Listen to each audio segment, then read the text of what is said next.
Well, let us chant from verses 6 to 15 of chapter 8.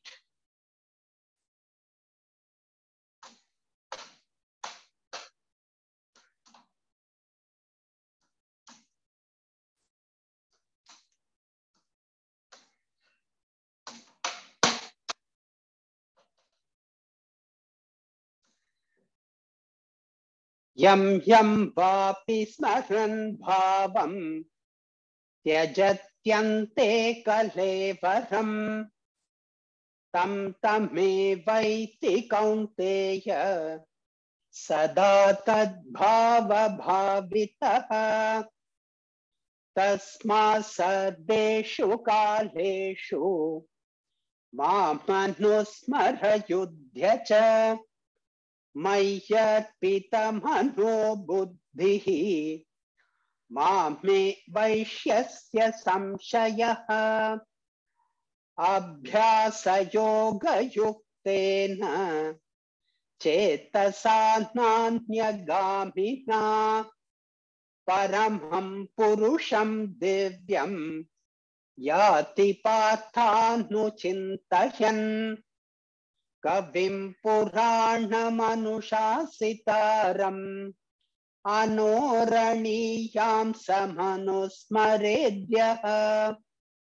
सर्वस्य धातारमचिन्त्य रूपम् आदित्यवर्णं तमसः परस्तात् प्रयाणकाले मनसाचलेन भक्त्या युक्तो योगबलेन चैव भ्रुवोर्मध्ये प्राणमावेश्य सम्यक् सतं परं पुरुषमुपैति दिव्यम् यदक्षरं वेदविदो वदन्ति विशन्ति यद्यतयो वीतरागाः यदिच्छन्तो ब्रह्मचर्यं चरन्ति तत्ते पदं संग्रहेण प्रवक्ष्ये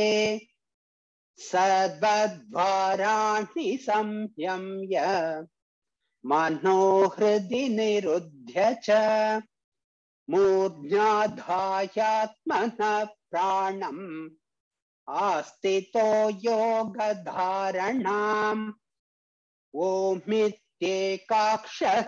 ब्रह्म व्याहरन् मामनुस्मरन् यः प्रयाति त्यजन् देहम् स याति परमां गतिम् अनन्यचेता सततं यो मां स्मरति नित्यशः तस्याहं सुलभ पार्थ नित्ययुक्तस्य योगिनः मामुपेत्य पुनर्जन्मः दुःखालयमशाश्वतम् नाप्नुवन्ति महात्मानः संसिद्धिं परमां गताः। भुनक्तु सह वीर्यङ्करवावहै तेजस्विनावधीतमस्तु मा विद्विषावहै। ॐ शान्ति शान्ति।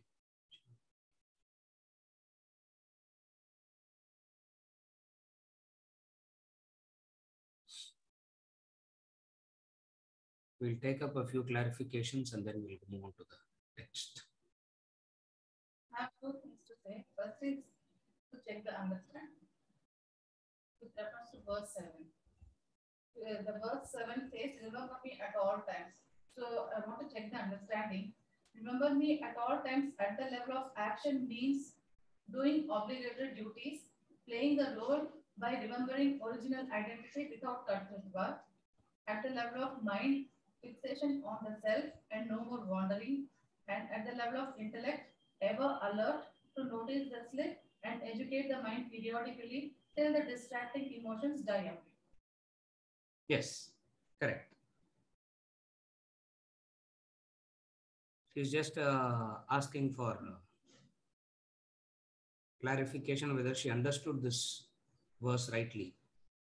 At all times, remember, at the level of action, at the level of emotion, at the level of thought, at the level of action, at the level of mind, and at the level of the intellect. Correct. Second question.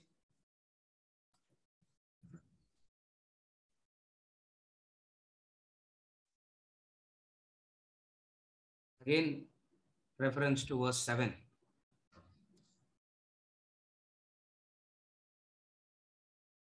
What is the actual meaning of me in the context of verse 7 of remembering me?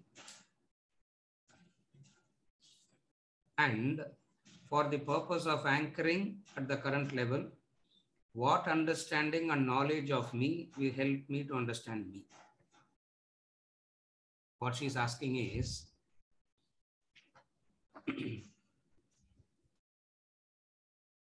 what does this word me refers to here? First.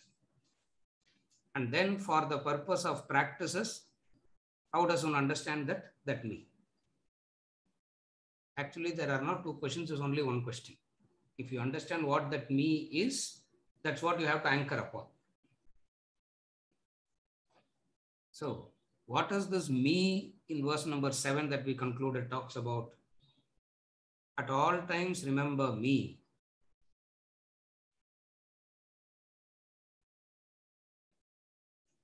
When you are a karma yogi, predominantly doing karma yoga, remember the goal.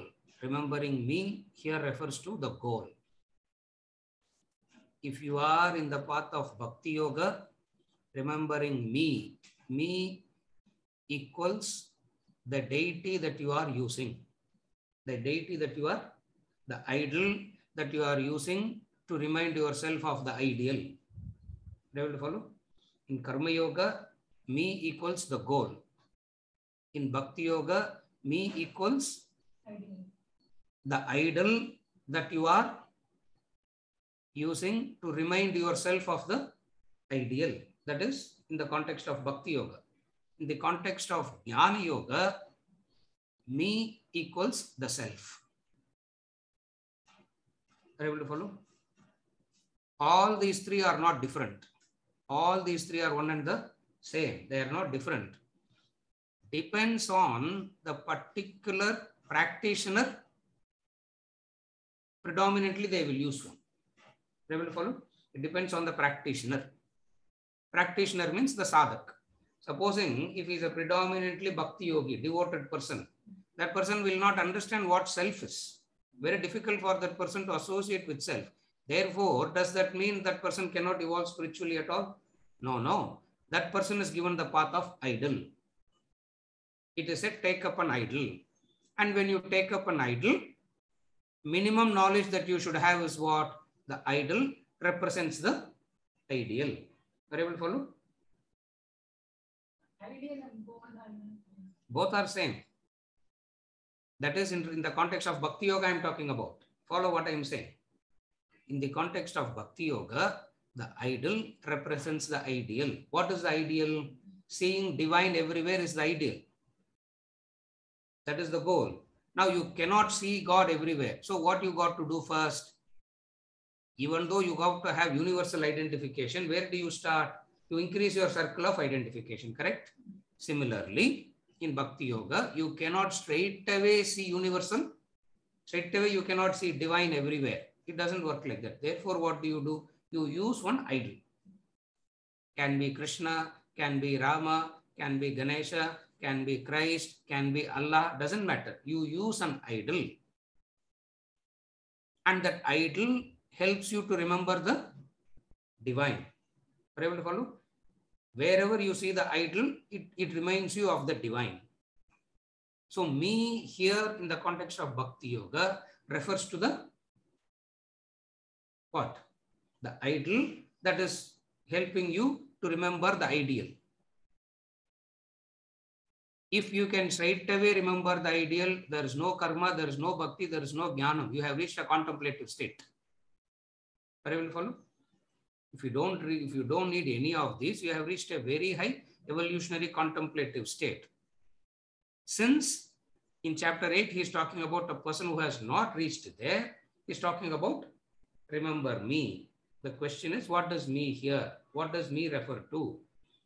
For which I am answering by saying, in the context of Karma Yogi, are you able to follow what I am saying? Do you understand there are 3 yogas, Karma, Bhakti, Jnana? Do you understand that everybody will be a predominantly Karma Yogi, predominantly Bhakti Yogi, predominantly Jnana Yogi with a combination of the two? Do you understand that? Then what is the problem? There is no problem there. A predominantly Karma Yogi, how he will understand the word me? Are you able to follow? How that person will understand the word me? What is Karma Yoga?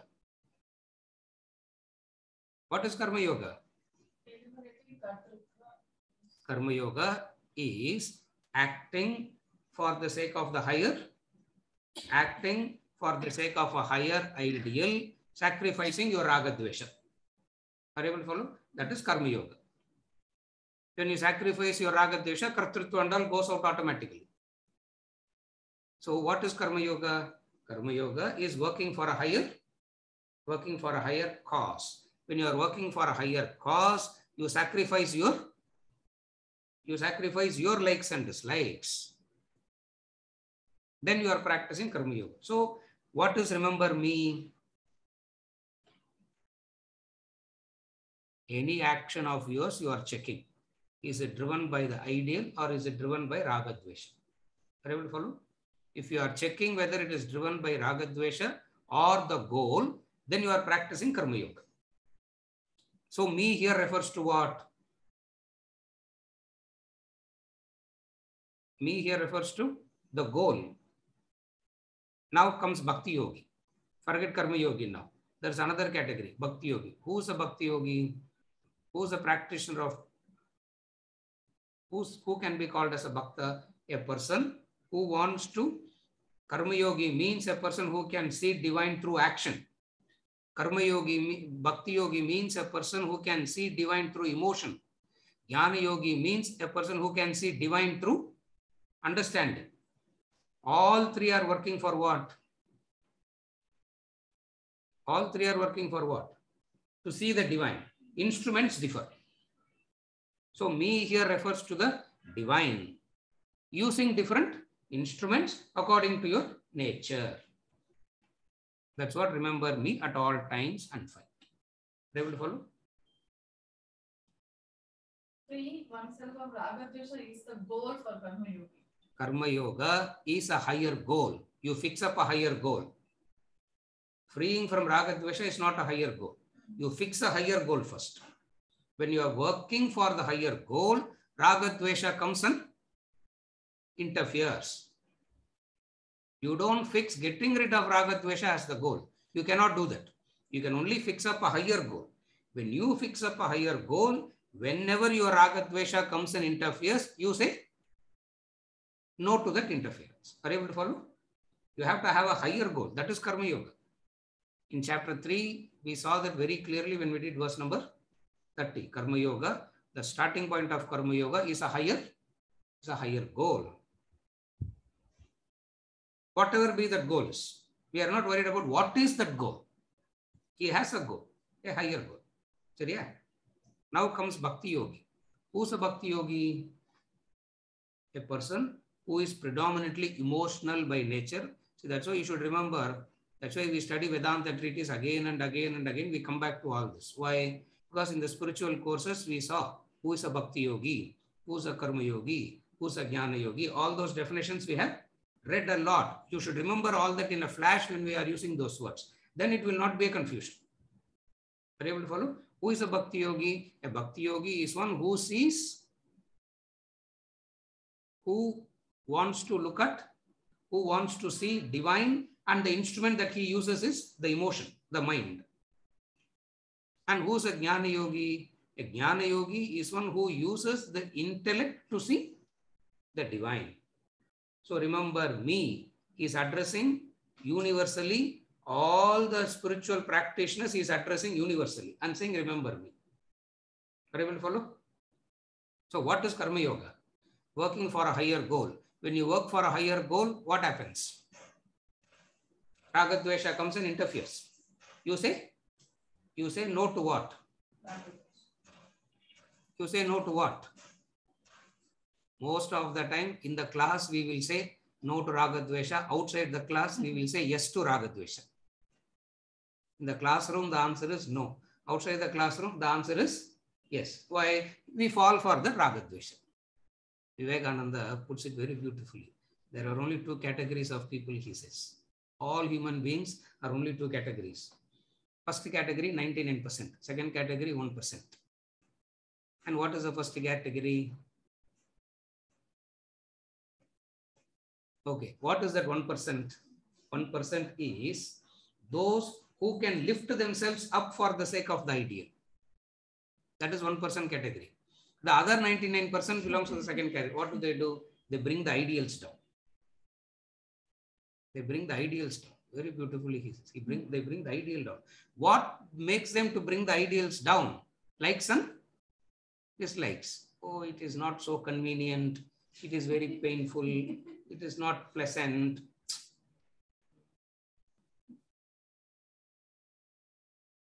What is the point in suffering? Any argument you can give. But what is the end result? What is the end result? Raj, bring the ideal down. Yeah, what is the end result? Bring the ideals down. In Karma Yoga, what are you attempting? In Karma Yoga, you are attempting to get rid of the Raga Dvesha for the sake of the ideal. Why? Because it ought to be achieved. And who is a Karma Yogi? Ramatirtha's example for a Karma Yogi. Like the bee, he says. Who is a Karma Yogi? A Karma Yogi is like a bee. What is that comparison in a bee? He says, the bee stings. In that sting, it gives its life up. A Karma Yogi will die doing actions for the ideal and not compromise for Raga Dvesha. So this is what remembering me in the context of Karma Yogi. Are you able to follow till now? Story madri kettu uttungo. Don't take all this seriously. Summa time pass we are doing here. That's all. Just don't take all this seriously. And if you take all this seriously, you are responsible for it. Please, Sunday morning, very good to start the day with something good we hear. That's all. Ravindran, don't do it like that. Do Karma Yoga. Yeah, you should be like that bee. Die, but not compromise for Raga Dvesha. That is a Karma Yoga. Are you able to follow? Now, what is remembering me in the context of Bhakta? How does the Bhakta do? A Bhakta needs an idol. Correct? Bhakta needs an idol. So, remembering me here is remembering the idol. Remembering the idol means offering all actions to the idol. Offering all situations, all experiences in life to the idol. And whatsoever you get as a result of it, you take it as prasad. Are you able to follow? That is the Bhakti Yogi. So remembering me for a Bhakta is equated to the idol. Now comes the third category. What is the third category? A predominantly intellectual, a jnani. What is the word me for jnani? The word me for jnani is the self.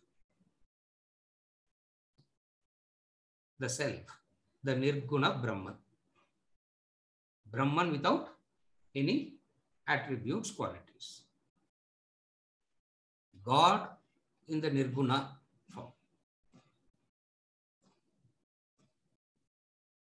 Verse number 9 and all that he is going to talk about, so many attributes. So many attributes is going to talk about. Why? Even a jnani in the initial stages have to use those attributes and then mature to nirguna. You cannot, even a jnani has to use the saguna attributes and then continuously contemplate on that and reach the state of nirguna. For nobody can straight away do that nirguna. So, to summarize the answer, me here refers to what? Me here refers to divine. Divine. What is divine? What is divine? What is God? It's like asking what is God. It's like asking what is self. You can ask what is self. You can ask what is God. You can ask what is divine. You can ask all that. What is God? What is self? What is divine?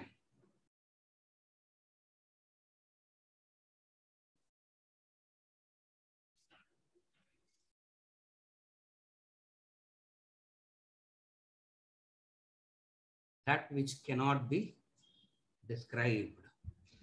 That's why you're all are staring. And you say, what is God? What is divine? Don't know what to say. Why? Because God is that which is indescribable. Anirvachaniya. Are you able to follow? It cannot be fixed into a definition and say this is God. Then what are the yogas meant for? Then what are we doing here? And what are we doing here?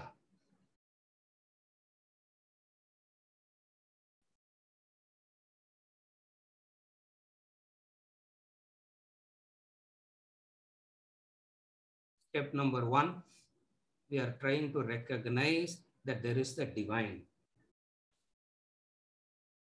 Step number 1, we are trying to recognize that there is a divine. What is divine? There is a higher power. There is a totality that shapes up everything. You can call it totality, you can call it nature, you can call it God, you can call it Brahman, any word you can do. Are you able to follow? There is a totality that is moving and shaping things in a way which human being has no clue to. That recognition. So first thing is what? Remember, understanding the divine.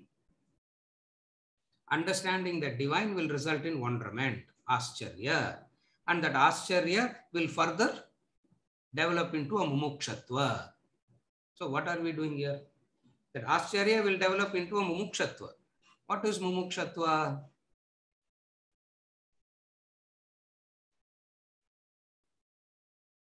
Can't even conceive of mokshatva, because even for karma yoga we are not able to take up minimum pain.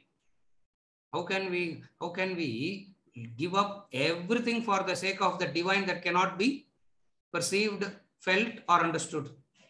Able to follow? Therefore, what is divine? The totality. Totality, nature, something that keeps, there is something that is beyond our comprehension. In the words of Shakespeare, as Swamiji quotes always, there is a divinity that shapes our ends. What is the divinity that shapes our ends? In action, you can call it as, you do the action, the result comes. Who is ensuring that it will come? Who has made it so perfect that it will come, that you can never ever, you cannot escape. That is divine. That is God. Are you able to follow? That is God. You do an action, you cannot escape. It will come back. Think that you are in the safest place where nobody has seen you, noticed you, nobody knows about it. The grass under your feet will turn against you, and that will bring your downfall. Karma. How it is so 110% you can say, isn't it? You do an action, you can, and the consequences comes back. Who's doing that? There is a law. There is that divine. So at one level, law is God. At one level, law becomes God. You obey the law.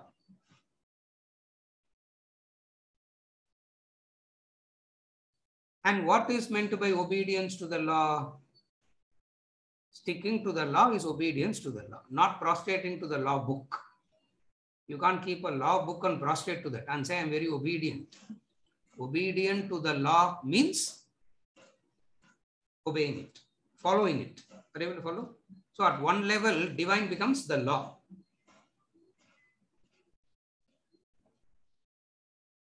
But then, after you settle in that, after you settle in that, the next 50 feet opens up. What is that? Is there anything more than that? Is there anything more than that? Then some other understanding of God comes there. From the lawmaker to the law protector to the result giver to a something that is beyond comprehension. That is Upanishadic level. That's all. What is God? You understand God at your level. At your level, what is understanding of God should be obey the law. Obey the law. Raga Dvesha comes and says, are you able to follow? Raga Dvesha comes and says, I will not obey the law. Why? Because law means, law equals, what is law? Law equals do's and don'ts. Who are you to tell me what should I do, what should I not do? Can't I decide? Can't I do for myself? I can decide, no. I will do, no. I can decide, no. Dharma says, please decide. You have all the choice to decide and do. And when consequences come, take that also. Are you able to follow? No. I will do what I want according to my Raga Dvesha. Raga Dvesha should, the consequences should not. The consequences should not happen. Consequences should come in the way that according to my likes and dislikes also, consequences also should be according to my likes and dislikes. There is that divine law. What is that divine law?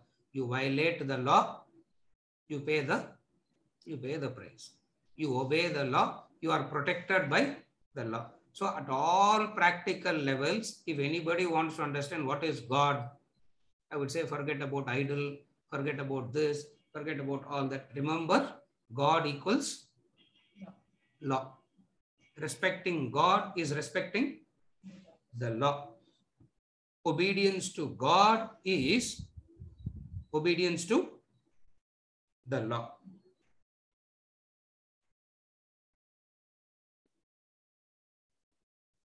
Raga Dvesha comes and says, law is to torture me. Knowledge comes and says, law is to protect you. It's as simple as that. Raga Dvesha comes and says, law is to torture me. Law means all these laws are to suffocate and torture me, sir. Can't, you know, I want my freedom. Ignorance. Knowledge is, that's why the preliminary knowledge is very important. What is the preliminary knowledge? What we are doing here. The preliminary knowledge is, what is the preliminary knowledge? The preliminary knowledge is, there is a law and we got to, and that law is for you. There is a law. Number two, that law is meant for your safety. That law is meant for your protection. And law is not there for you, law is not there to cause pain and suffering. But Raga Dvesha believes law means irritation, pain, suffering. Why? Because law will not agree to your, law will say, Give up your raga dvesha for my sake. Raga dvesha says, bend the law to suit. What does raga dvesha say? Bend the law. If necessary, change the law. Okay, if you can't bend the law, change the law, eliminate the law. But one thing I will not give up is what? My likes and dislikes. Are you able to follow? What is God? What is divine? The law is divine. The law is God. Why? Because the law was set first and then only you come in. Everything was set. All that you got to do is what? Everything was set. All that you got to do is what? Simply follow. All that you got to do is what? Simply follow.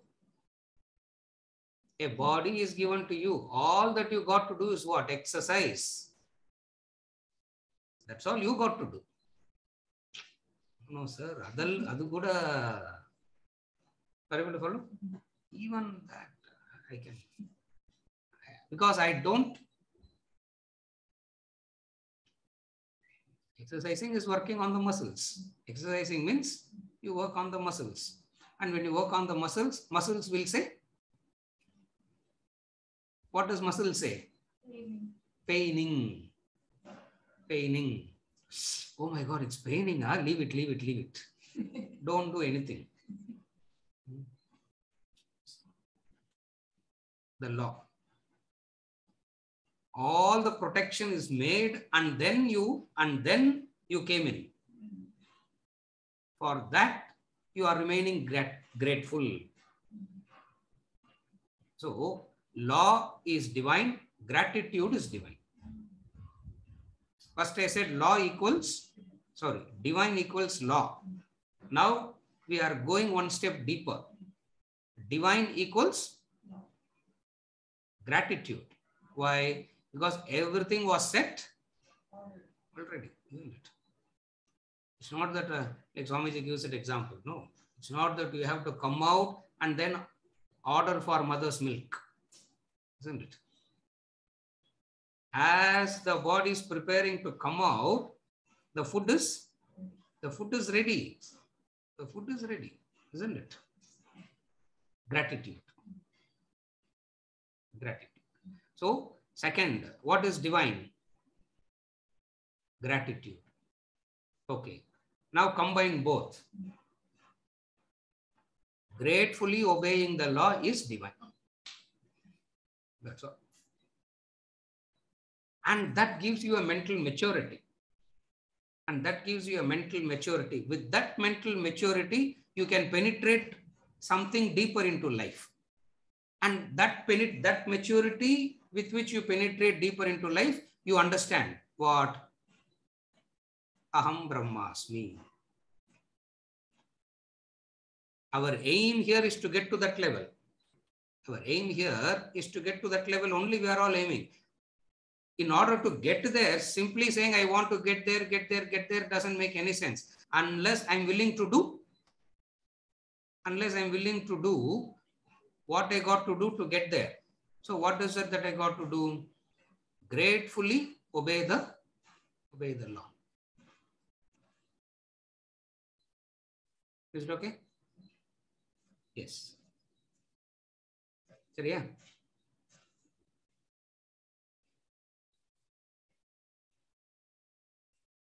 New definition of God you can put. It's not a definition of God, stepping stone. What?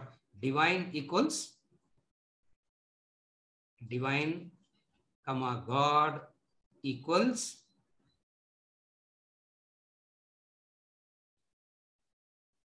grateful obedience. Not irritated, not frustrated, not angry, not irritated. Grateful obedience. This is what is called mental maturity. This person, whoever has this, is a matured person. And that matured person can develop mukshatva and reach the highest. And no way you can short circuit any of the steps. இதெல்லாம் இல்லாம straight away அப்படியே can we read 5 more books, can we read 10 more books and understand Brahman like that? Dr. Raj Shankar, it's not possible. It's not possible. You have to do it this way only.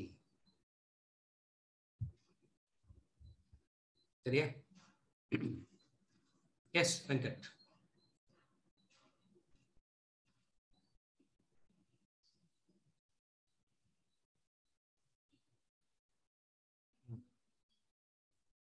There's a clarification, another clarification. I'm reading the question. Can we call it an attachment if I say my philosophy or my understanding is better than others? Can we say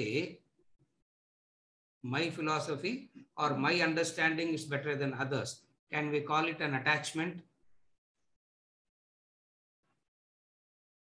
When you say mineness, it is attachment. My understanding is better than others, it is ego.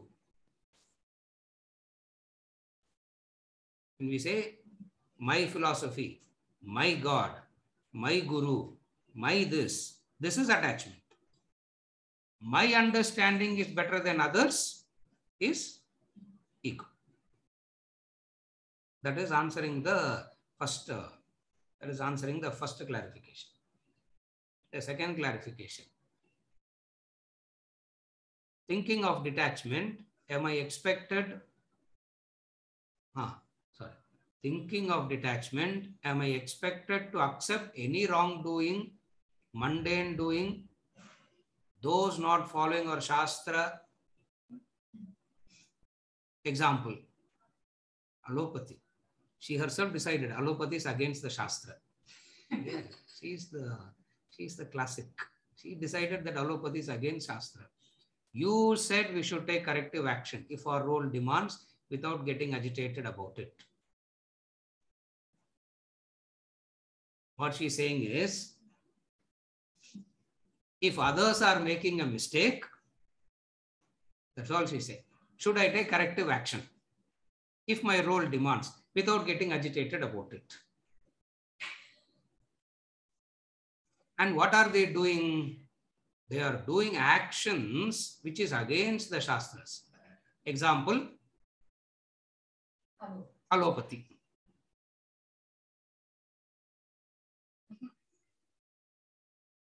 Guru, I don't know what to say. I don't know what she is.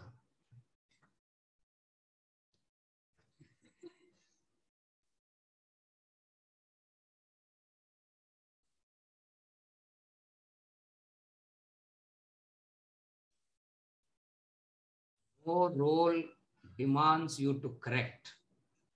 All role demands you to set an example. Remember that. Where is it said role is to correct? All roles is meant for setting up an example. By leading you set that as an example. By playing that role, you set an example. And that example becomes the guiding factor. So you need not, first of all, we need not correct anybody. Second, correcting others is not our obligation also. Then what do we do? Our job is to explain. Yata ishyasi tata kuru.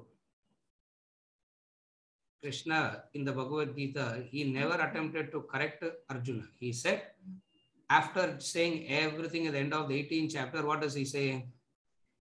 Now that I have said what all I have to tell you, do as you please. Yata ishyasi tata kuru. Do as you please. But make sure that you remember all that I have said before you do. That is what we saw as anuchintayan. That's what we saw. Everything catered to, don't go back and do exactly the opposite of it. Not the head, yes, yes, yes, yes, yes, yes, yes. And go on to exactly the opposite. Ramtirtha gives this example. It is like giving a lecture to the dog about the futility of the bone. He says it's like talking to the dog about the futility of the bone. After listening to the entire talk about the futility of the bone, as soon as the lecture is over, the first thing that the dog will ask is, where is my bone? Where is my bone? Again, you can't start Om Sahana Bhavatu, you can't start. No. What do? You can't do anything. You follow what I'm saying? Therefore, if they are doing something against the Shastra, the law will take care. We need not worry. One. Second, I'm coming to that example that she's used. That example that she used, setting me up in a different direction, I'm not going in that direction also. I'm not going in that direction. Example, allopathy.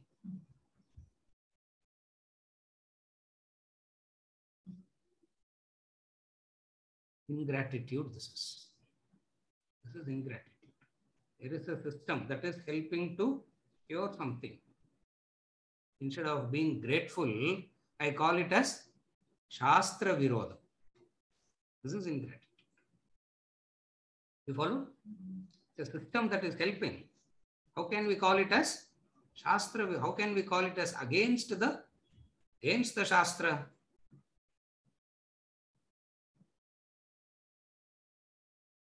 In the time of Shastra, which was about 15,000 years ago, 20,000 years ago, if Shastras was written, and if you have to follow all that, first thing that we have to do is what? Stop the coffee.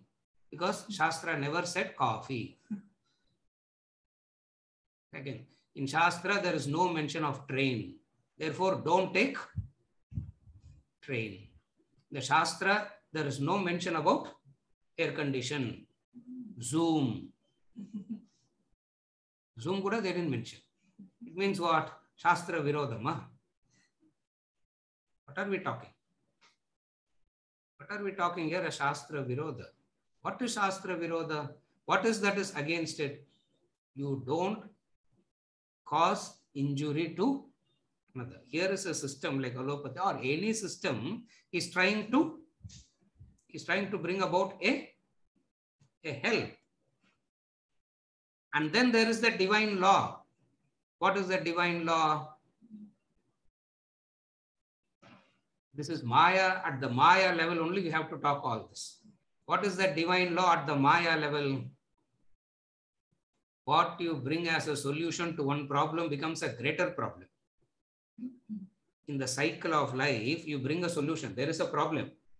And you bring a solution to that problem. And that solution turns into a bigger problem. And then to sort that out, you bring another problem. This we are talking at the very, very deep penetrative level of life. In this chapter, he is not talking about that level. In this chapter, he is talking about role playing or on thesis on God. I don't know where we spoke about this. I don't remember. In this chapter here, when he talks about detachment, it never said correct the others with detachment. It only said play your role with detachment. And when you play your role with detachment, you become an inspiration for others. When you become an inspiring person for others, they will come and ask you. Even then, don't jump. Even then, don't jump. Give it as a suggestion. Give it as a suggestion. And then leave it. That is answering the second clarification. Third one. Last one, Raka.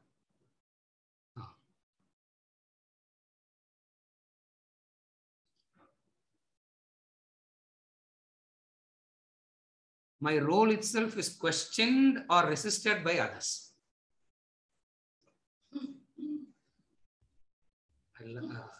I really appreciate Mala because she puts it so well. Yeah. For example, as a wife, I correct my husband's diet in line with Ayurveda. But he resists and demotivates it. That makes me get agitated. Am I attached or doing something wrong? Are you able to follow? She's saying, I am playing my role. And that role is questioned by others, resisted by others. Example, and what is that example? She has a diet plan. What is a diet plan? According to Ayurveda, in the morning, you should drink grass juice. The husband is saying, I want a coffee. Give me coffee. Ayurveda says, have grass juice. Now there is a fight. What? Is grass juice or coffee? What should I do now? Am I? And that person drinking coffee and not accepting my grass juice is agitating me. Am I attached or am I doing something wrong? You are attached and you are doing something wrong also. You are attached and you are doing something wrong also. What? First thing, Mala, the role is your sense of obligation makes you to do that role. Your sense of obligation makes you to do that role. Second, karmanyevadhikaraste mapaleshu kadachana. You can only do your role. You can only play it. You can only do it. What the other person does with it is not under your jurisdiction at all. Therefore, no point in getting agitated.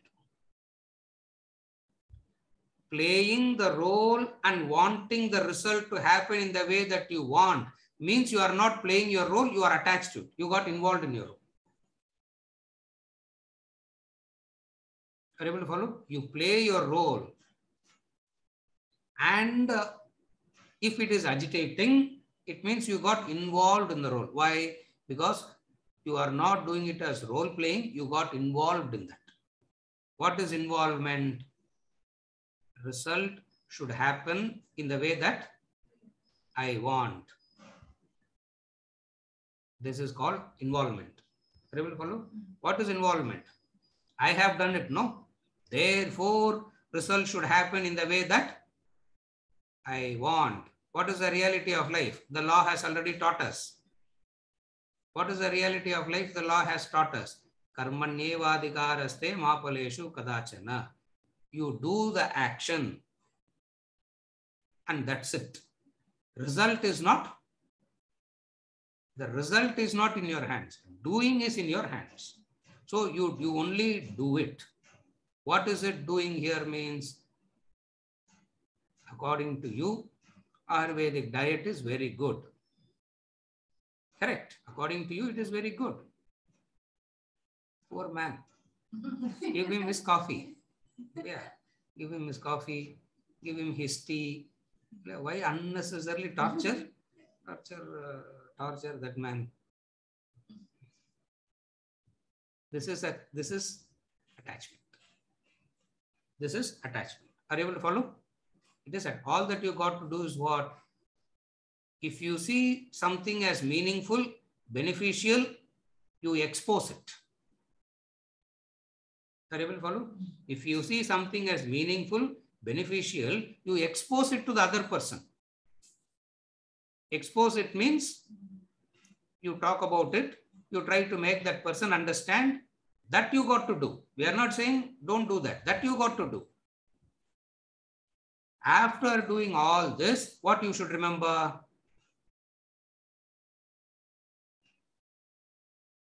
What you should remember? That person has a choice. I respect that person. Respecting the person means respecting that person has a choice. And let them do according to things. Then you will not be agitated. Otherwise, what happens? You will be agitated. And your agitation is because you are saying something good for them. Why can't they just accept it? Because I'm only saying it for their welfare. No. Why can't they accept it? For which the answer is, what is the answer for that? Just because you are playing the role doesn't give you the clarity to determine what is good and what is bad for the other. Just because you are playing the role, that doesn't give you the clarity. That doesn't give you the penetrating capacity to understand what is good or what is bad for the other. This is detachment. I wouldn't call it as detachment. I would call it as right understanding. I would call it as right understanding. But then the problem in life is, the problem in life always is what? Just because I mean good, down the line I expect everybody to follow. Why? Because I mean good. No.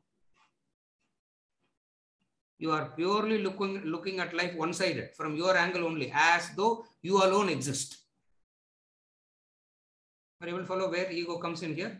You are looking at life from your angle alone. What is that angle? I alone exist. Maybe the other person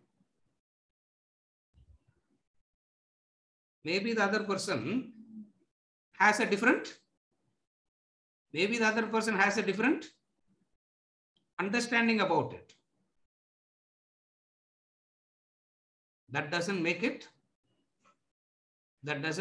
that person wrong. That doesn't take away your obligation. Just because a person has a different opinion, just because a person has a different view, doesn't mean you don't move away from your obligation. So playing your role is entirely upon your obligation. And when you play your role, you play it to the best of your ability. Role playing doesn't give you the right to decide what is good, what is bad for others. Remember that. Role playing doesn't give you that right. Or what is good and what is bad for others, individually, everybody decides it by their own actions. I don't decide what is good, what is bad. I only explain the fact. Who am I to decide what is good and what is bad for the other? I don't do that.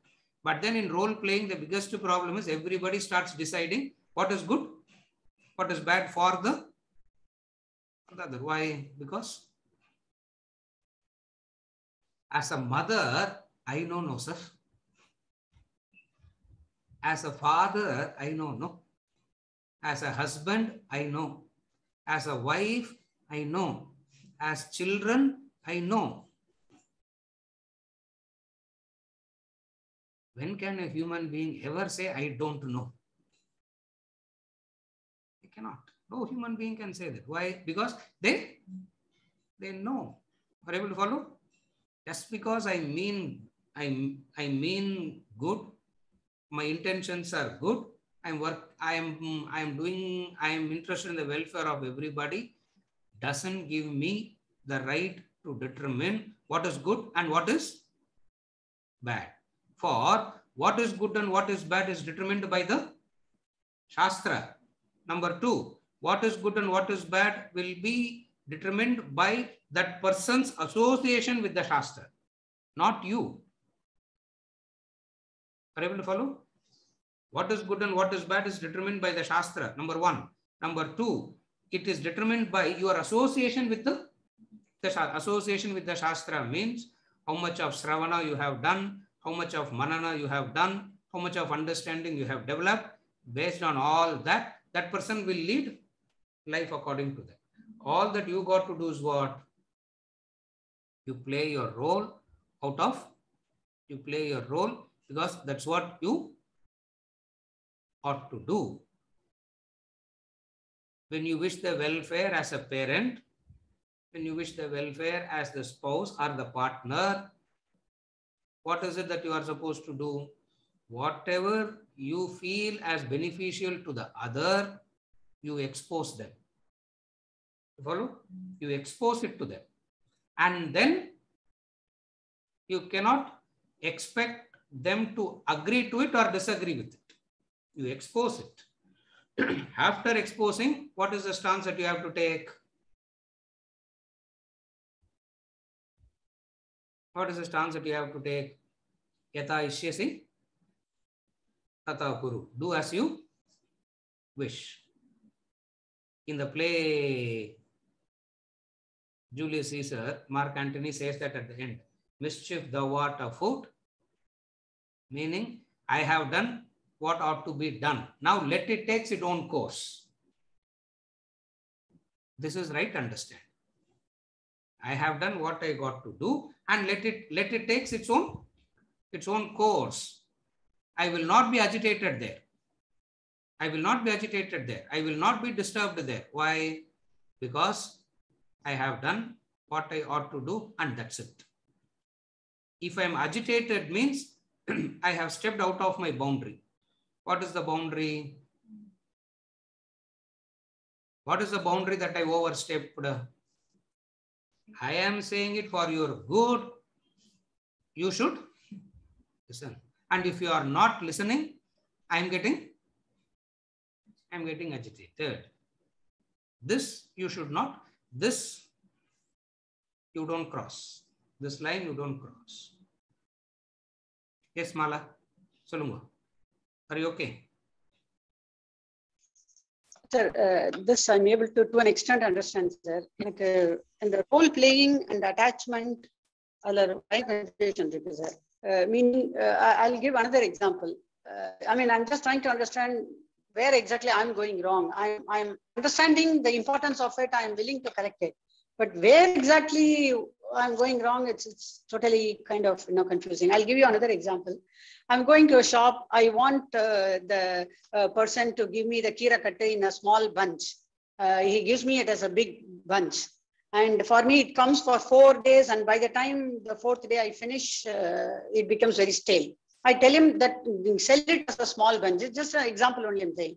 He gives me a number of excuses, which is clear to me that he is not willing to sell it that way because he wants to sell it as a big bunch and make profit. Exactly correct. Now, that is his choice, I agree. But problem is I'm not getting a solution. Correct. And it's getting wasted. The product gets wasted or the product, creates problem with me because it becomes stale by the time I finish that. So I think that my solution is correct, which is a win-win for him. Correct. And why is he not listening? Or if he's not listening, it is his choice. And if I leave it, yes, that ends up in affecting me. So how will I understand this, or how will I? Very, very simple solution. Why should I get? Yeah, very simple solution. Now that you brought this example, what is the solution? Buy the bunch, give the half to cow, and you eat the half. You have done 2 benefits. Where is the problem? That person, that fellow is the seller. He decides how he wants it. He decides that. Now, I have a need, and my need is not in the proportion that he is giving. Now, what do I do? I have only one choice. What is the choice? Do I need it? First question. Do I need it? Do I need the bunch of green? Do I need the bunch of green? Yes, I need it. Then he will give me only this much. Okay. There are only 2 old people at home and we can't eat more than that. Neither can you cook and so what will you do? So you cannot cook and waste also.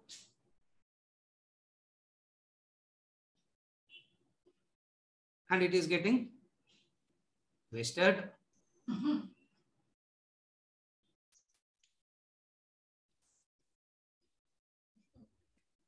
Little bit of sacrifice is necessary to make sure that things don't go waste. Little bit of sacrificial attitude is enough. That nothing goes waste. Because nature is created in such a way that there is no such thing called waste at all.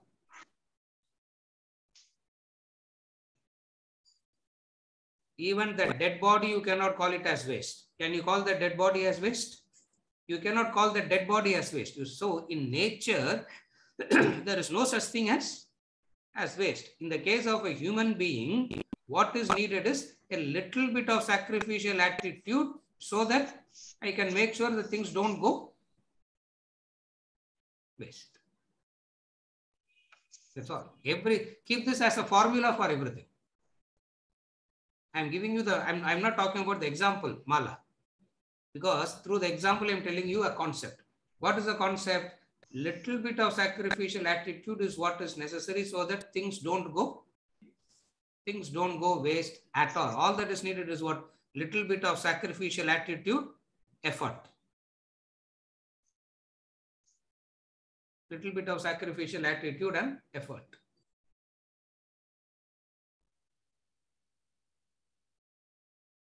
I'll give you one example, which I used to do.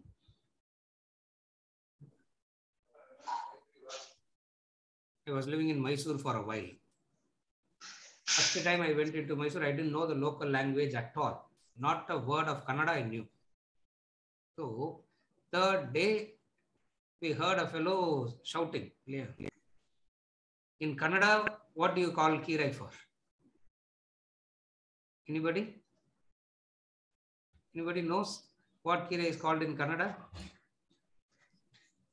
Choppu, something, that fellow. I was thinking, why anybody will sell a doll at 6:30 in the morning? Yeah, Tamil choppu na enartho. Venkat, Tamil choppu na enna? Why is it doll? Yeah, why at 6:30 in the morning the fellow is selling choppu? He came out. It's a bunch of greens. Okay, then I understood. Okay, in that language, it means that. No, 85-year-old fellow selling that. You can see that. He's 85-year-old man. So, next day, I stopped him. I said, how much is one bunch? 7 rupees. No, I think up to 5 rupees. 5 rupees, yeah. She remembers the price also. Yeah, 5 rupees. So, we segregate the thing and all that. So he will say, he will give the best bunch. He'll give. So, tagoli, something like that. He will, take this one, take this one, take that. I'll do another. And I'll take the 2 bunches that cannot be cooked and eaten. I'll take the 2 bunches and I'll give him the 10 rupees. It took 3 weeks for that fellow to understand that I am taking all the useless bunches. 3 weeks it took. So then he asked me, why are you doing that? Let's see, when you finish when all the good bunches are bought by everybody, what you will be left with? These 2 bunches, no. I said, there is a cow that is coming and my dad likes to feed the cow. My mom likes to feed the cow. I'll give them these 2. I'll give them these 2 bunches. Win-win situation for everybody. Are you able to follow? Win-win situation for everybody. Who's winning here? Everybody is winning. But you have lost 10 rupee, no, sir. You have lost 10 rupee, no. Purnamada, Purnamidam, Purnat, Purnamudachyate, Purnasya, Purnamadhaya, Purnameva Vasishyate. All that is needed is what? Simple things where it becomes a win-win for everybody. Sometimes, as a joke, my father will tell me, yeah, your prarabdha fellow has come, go and buy it. Because he is saying, why are you buying that? As a poor fellow, 85, he is coming and selling. Do something, do a favor to him. What is that favor? Don't buy the best bunch, buy the first bunch. Because there's another, because my father goes to the market and buy the best bunches anyway. Because he's going to the market and doing it by himself. You follow what I'm saying? How to win-win. How to win. There is only one way. What? What is win? Just little bit of sacrifice. What is a little bit of sacrifice? That 15 rupees. That 20 rupees. Not 15 lakhs or 15 crores. That 15 rupees. That's all. Little bit. Small things like this. Swalpam apyasya dharmasya trayate mahato bhayat. Again, same Bhagavad Gita, chapter 2. Little bit, small things you do here and there, Arjuna. You don't have to write big checks. You don't have to write. You don't have to give great donations, big checks. Swalpam apyasya dharmasya trayate mahato bhayat. Little bit of this dharma you practice here and there. You are protected from mahato bhayat, great fears. There is no such thing called fear, worry, anxiety, agitation after that in life. All that is needed is what? Little bit. The nakedness of the world can be clad by the trimmings of the vain, he says. The nakedness of the world can be clad by the trimmings of the vain. The extra clothes that you are using to update Tarayala Perikin Poram, we said, no? Even if you trim that, that is enough. The nakedness of the world can be clad. It doesn't require great things, small things. Swalpam apyasya dharmasya trayate mahato bhayat. Little bit of this. Swalpam means little bit. Little bit means small things. You practice it in small things. That's all. Protects you from mahato bhayat. Great fears. What is the fear? What is the fear of a human being? What is the worry and anxiety of a human being? There is only one worry. There is only one anxiety. What is that worry and anxiety? What will happen? What will happen to me? What is all the anxiety boiled down to? What will happen to me, or what will happen to those who I call as mine? That's all. There's nothing more than everything boils down to what will happen to me. If you have practiced this dharma a little bit, mahato bhayat, you will be protected from great fears. Therefore,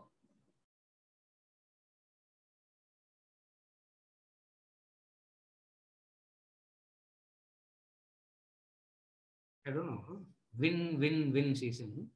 Win. How can everybody win? As long as life is a battle, there can never be a winner. All are losers. Remember that. In a battle, there are no winners.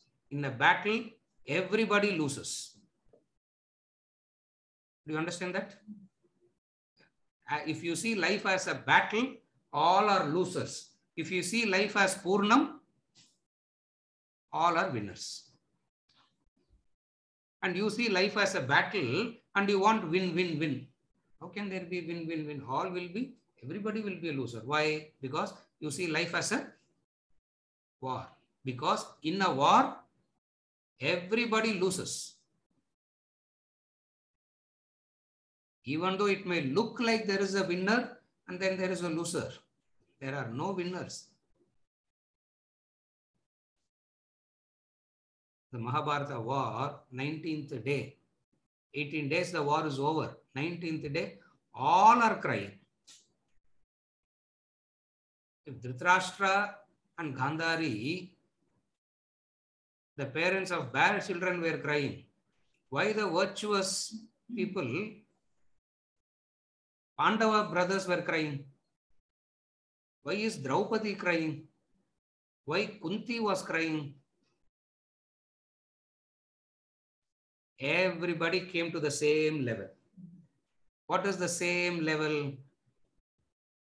In a war, there is no winner, there is no loser. War means everybody will lose. There is a fight between husband and wife. Who is the winner? Who is the loser? There is a fight between father, a parent and children. Who is the winner? Who is the loser? Definitely, if there is a fight between the right arm and the left arm, if there is a fight between the right hand and the left hand, definitely one hand will win and one hand will lose. Definitely. But if you have a penetrating capacity, you understand what? Whichever hand has won, whichever hand has lost, ultimately you are the loser. It doesn't matter which hand won, which hand lost. Able to follow? Ram Subramanian. In a war, there cannot be any winners. In any war, there cannot be a winner. Who's winning and who's losing? So he says, don't confront. Don't get into all these things. Simply do what you want to do, and simply do what you ought to do, and simply do what you ought to do, and Mam Anusmara, remember me. Yeah, Mam Anusmara, remember me. Do what you want to do, Mam Anusmara, remember me. That's the verse, no? 7. That's the verse. Remember me.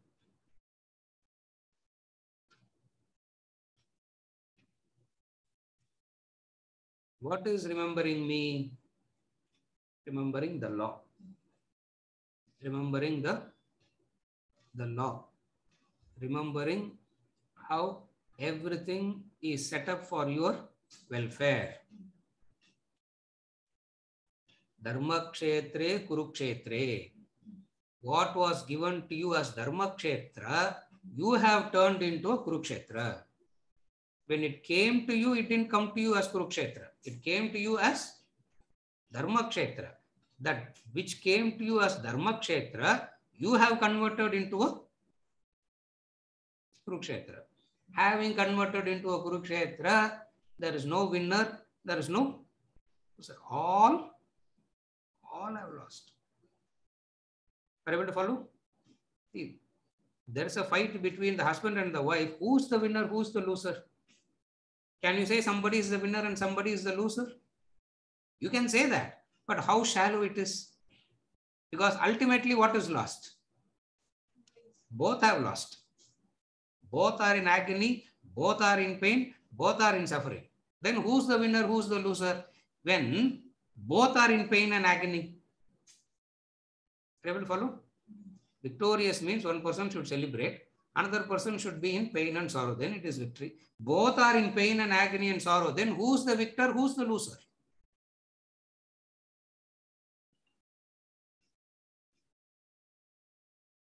Vedanta comes out with a very different way. Vedanta brings out a total different way. What is the different way? There is no need to confront. There is no need to feel limited about anything because it is Purnam. It is Purnam. Purnam means abundance. Purnam means abundance. Huh? Abundance. Abundance means you take and take and take. So much is left. You give and give and give. You have much more to give. That is Purnam. You give, you give, you give. You still have much more to give. If you see life as a phenomena of limited resources, there will be a war. Again, I repeat. If you understand life as a phenomena of limited resources, there will be a war. Why? Because everybody, it's only limited. Everybody will want it. No. If you understand life as the phenomena of abundance, if you understand life as the phenomena of abundance, what happens to you? Your entire understanding of life changes. Everybody will be win, win, win, win, win. Otherwise, everybody lose, lose, lose, lose, lose. Lose in the lose illa, loss. Yeah, loss. Merely lose the illa. Yeah, that is a different story altogether. Mudaha, he says, no. Fools. So, you understand life as the phenomena of abundance. Where there is abundance, you will never feel that you lose anything. You can give. Why it is so difficult to give? Are you able to connect? Why it is so difficult to give? It is so difficult to give because it is limited, sir. If I give away, what will happen? What will happen to me? And what will happen to those who I call as mine? So first I have to protect. First I have to protect mine, and then I have to protect those who I call as mine. Why I have to protect? Because resources are very limited, and then there is no and after that. Because by the time the and comes, antakale. Antakala will come. Antakale means you will be on your deathbed. You will be on your deathbed. On your deathbed, what can you do?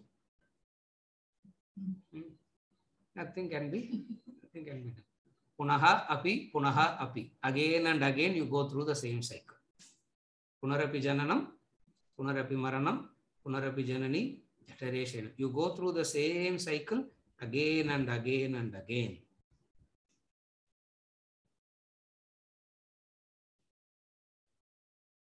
Lastly, which is not any question, but I am saying how to ask the question. In a classroom like this, we can only discuss concepts. We cannot discuss an individual situation and give an answer. Or if you bring an individual situation in a classroom and ask for an answer, whatsoever answer is given will not satisfy you. Because the purpose of this classroom is not, the purpose of this classroom is to understand the concepts. So when I bring a particular situation, that particular situation has to be answered with so many background knowledge is needed. So much more data will be required to answer that, which is not the purpose of a classroom like that. Like for example, she asked allopathy. I really do not know the background of them. I really do not know anything of their background. What is that disease? What she's talking about Ayurveda? What is not, without knowing any one of these, I can never take that as an example and give an answer also. Are you able to follow?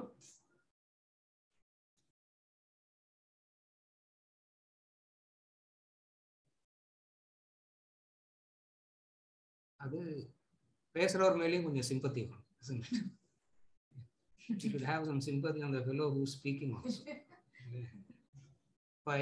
Because a satisfying answer can be given on specific things only when so many other information is required. And in this classroom, we are not going to do. This classroom is not meant for it. Anything we are always available after the classroom to ask. Individually, not in the classroom, we take up examples and concepts, and when you come up with an example and when I elaborate that, I know fully that nobody gets satisfied. And I cannot do anything. And I am also helpless. Why? Because in a classroom, I can't ask 100 clarifications that I want to ask in order to give you a a satisfactory. So every now and then we keep reminding ourselves of the class is meant for discussing concepts. And when you come up with situations, if answer is not satisfying, I will not blame you. It's not your fault. Reach out to me separately. Clear? Anything else, Venkat? Munjida? Yeah. Rajashekar has posted a question. Rajashekar has posted. And then there is one more here. I'll take that also. Post பண்ணிருக்கிறார் என்ன சொல்றாரு? Okay.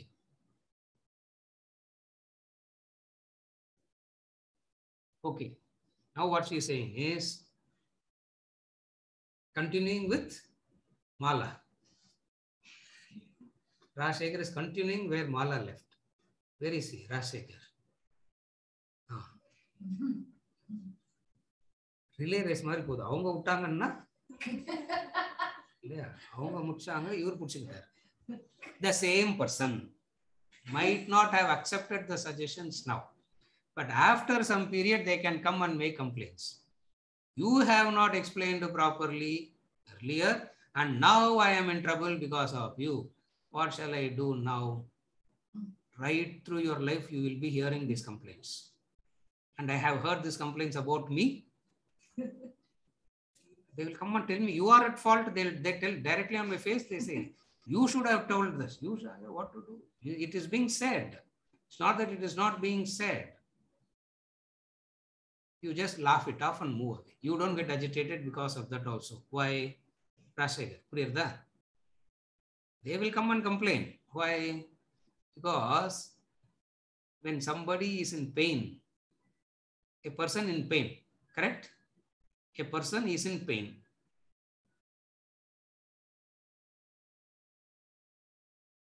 Very difficult for that person to accept full responsibility.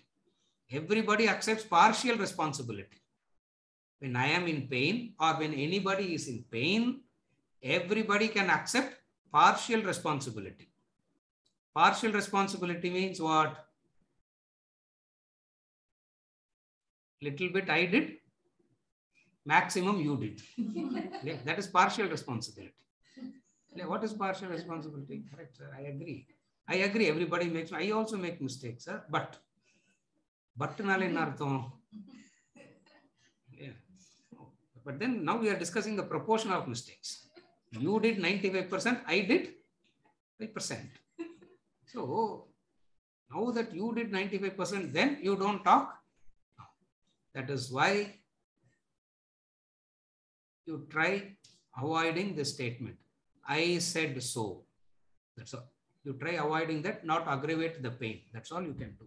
But definitely you are right. You will face that complaint. You should have told me earlier. No, you should have told me earlier. No. It was said earlier, but that person was not in a position to accept, to understand. Why? The power of Ragadvesha. The power of Ragadvesha. Are you able to understand, Rajashekar? They will say, you have not explained. Now I am in trouble because of you. They will say, I am in trouble because of you. What you should understand? You are in trouble because of your own making. That you don't tell outside. Yeah. Wife geta, daughter geta ella solladingo, Rajashekar. Yeah, I know the background. That's why I'm saying. Don't tell this to the wife and daughter. You tell this to within yourself, whispering it to yourself. Is it okay? Is it okay, Rajashekar? Yeah. Yes. One more clarification, and we will come. Yes. So, how to check at what level of karma yoga you are in? Like how to know? And no, one second. So, you said gratefulness. If you are irritated, change it to being grateful. And I don't think that doesn't seem very easy. So, and is Kachacha only related to karma yoga? Is like, or is related to, is it the pride you might show in other circumstances? Yes. And this pride that you might show in other circumstances, it obviously hurts people, and there could be different kinds of pride in you. It could be as silly as the way you look, or it could be how smart you are, and it all comes down to self-love. And is there only one solution to all these different kinds of pride? Correct. You are right. What she says, what she is saying is, all difficulties arise out of self-love. All these difficulties, all misunderstandings arise out of self-love. What is self-love? Attachment. Attachment is self-love. You are in love with yourself. You are in love with yourself means what?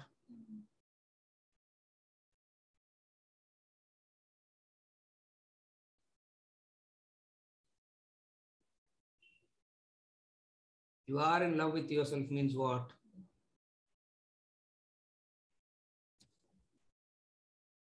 Wherever you go, whatever you do, everything should happen according to your wishes, needs, likes, and you can call it wishes, you can call it needs, you can call it likes and dislikes, any word you can use. What is self-love? Self-love is nothing but an obsession with oneself. Self-love means self-obsessed. Self-obsessed, self-love in Vedanta is what we call as attachment. What is obsession with oneself means?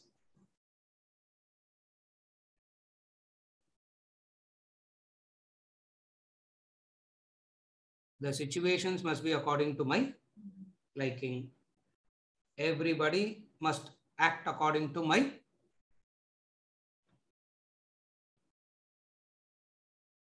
the modern day term for all this is moods. The modern day term is moods. Everybody should jump around according to my moods. If I am happy, very rarely I'll be happy. Very rarely I'll be happy. When I am happy, the other person may have a headache. How can that person have a headache when I am happy? Sometimes. How can that person when I am happy? Second, I have a headache and that person is happy. How can you be happy when I have a headache? This is called self-love. In the modern day terminology, it is called moods. Mood means swinging. Are you able to follow? Raj Shankar. Mood nale swing da. Yeah. And the whole world should go according to your swing. Are you able to follow? Where the battle starts is, you are not the only person in the world, no. There are 8 billion swings. If there are 8 billion people, there are 8 billion swings. Now, who's going to swing according to whom now? Self-love says, self-obsession says, you all have no right to have your moods.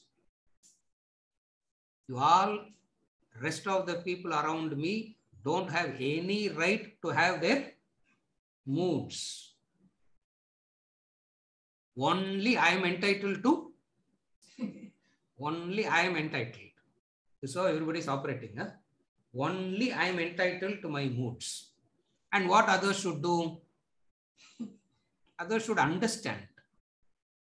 And what does understanding means? I tell you that one word, understanding, is such an abused word. Huh? What does understanding means? Go with my mood swing. What is your problem? That's all. What is your problem? Very easy, no? This is called self. This is called self-love. This self-love keeps you tensed, anxious, stressed all the time. Okay, having said all this, what is the solution? See, generally I will not use this word mood swing and all that. Yeah. When somebody from the current generation asks the question, I immediately change the vocabulary. And they are all the next generation. Yeah? They are the tech savvy generation. So I'm not tech savvy generation. I belong to the older generation. So what is it? Mood swing. Mood swings is natural, no, sir? Correct? But if it is natural to you, isn't it natural to the other? If it is natural to you, isn't it natural to the other? If you want the other to go according to your swing, will not the other also expect the other to swing according to their swing? If everybody is swinging all that time, what will happen? Everybody hits their head against each other and collapse. Come back complaining, this person is wrong, that person is wrong. Nobody understands. Nobody understands me, sir. Nobody loves me. It's impossible, huh? It's impossible. It's against the law. It's against the law. So, what is this fluctuations about? It is an expectation where my mood swing becomes standard. My mood swing is the only thing that exists in the world. And everybody around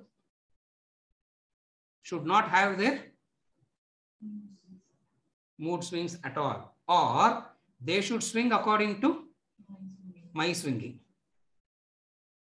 You try that. You try it with somebody else. And that somebody is trying the same thing with you. What is the fight? Are you able to follow? You try, you want the other to do this. The other wants to do the same thing from you. So you expect the same thing from the other expects the same thing from you, and there is going to be a clash all the time. What is the solution then? You are right. Gratitude becomes the solution. And then she said it.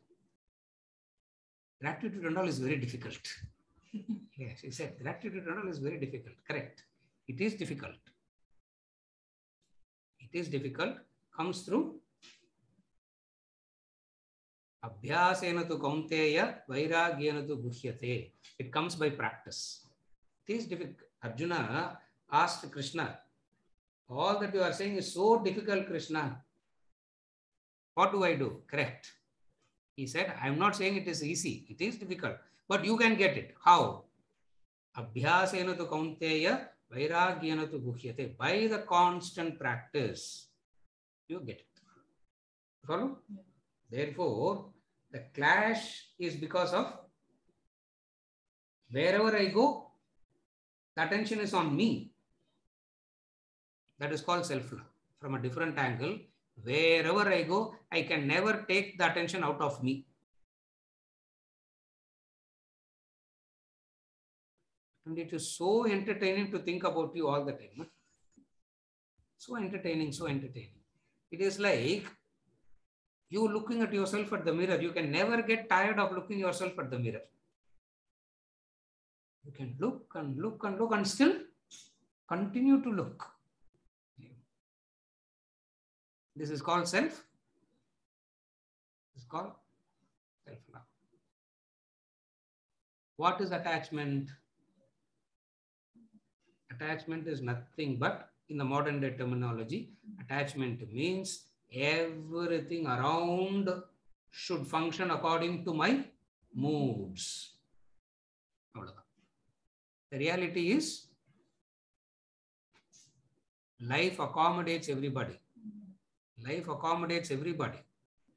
If it takes care of the farmer, it takes care of the salt merchant too. Life accommodates everybody. Problem comes when is the other should only when I take one-sided view of life. What is one-sided view of life? My view. What is one-sided view? Only I alone. Technically, it's called I alone exist. I alone exist. Is it okay? With this, we conclude for today and we continue with verse number 8 next session.